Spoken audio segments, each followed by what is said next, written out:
Je povedané, že po všetkom najprv túži najvyšší Pán a až potom môže podľa toho konať podriadená živá bytosť.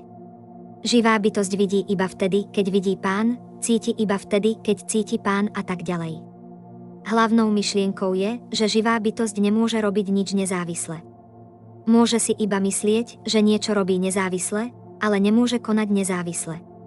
Milosťou Pána existuje nezávislé myslenie, ale myšlienky samotné môžu vzniknúť zase iba milosťou Pána. Hovorí sa: človek myslí a Boh mení.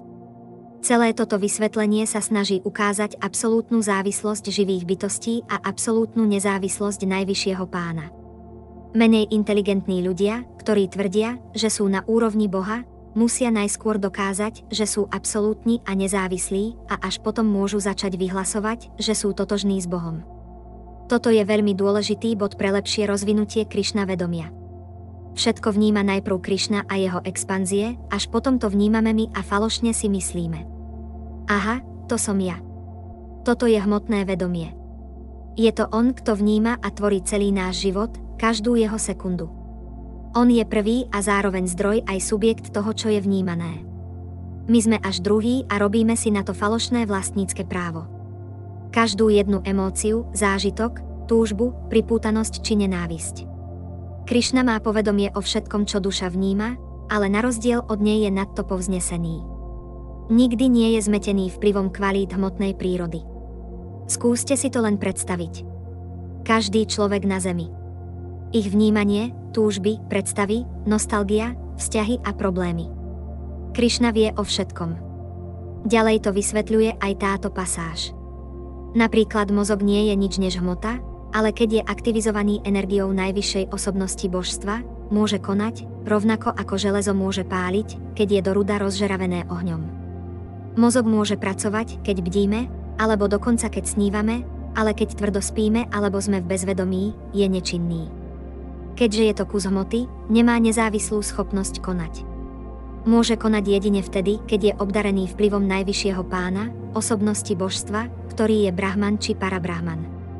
Takto je možné pochopiť, akým spôsobom je najvyšší Brahman, Krišna, prítomný všade, rovnako ako je prítomné slnečné svetlo vďaka Bohu slnka sídliacemu na slnku. Najvyšší Pán sa nazýva Hršikeša, on jediný je vládcom zmyslov. Kým nie sú naše zmysly splnomocnené jeho energiou, nemôžu konať. Pán je teda jediný pozorovateľ, jediný konateľ, jediný poslucháč a jediný činný princíp či najvyšší vládca.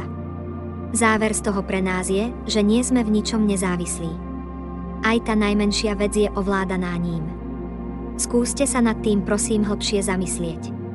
Tieto slová majú v sebe veľkú hĺbku a keď ich začneme vnímať vo vzťahu k svetu, uvedomíme si viac, aký je Krišna milostivý aj spravodlivý ku všetkým živým bytostiam v tomto svete.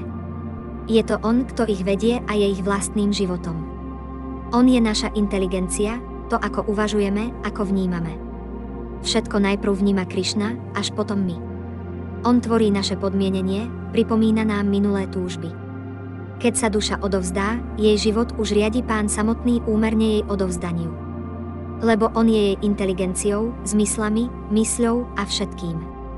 My si myslíme, že poznáme, ako realita funguje, ale nevieme skoro nič. Krišna ďaleko presahuje všetky naše predstavy. Preto by duša mala zostať pokorná, odovzdaná a snažiť sa rozvinúť túžbu v tom, že ho chce potešiť v rámci svojej oddanosti.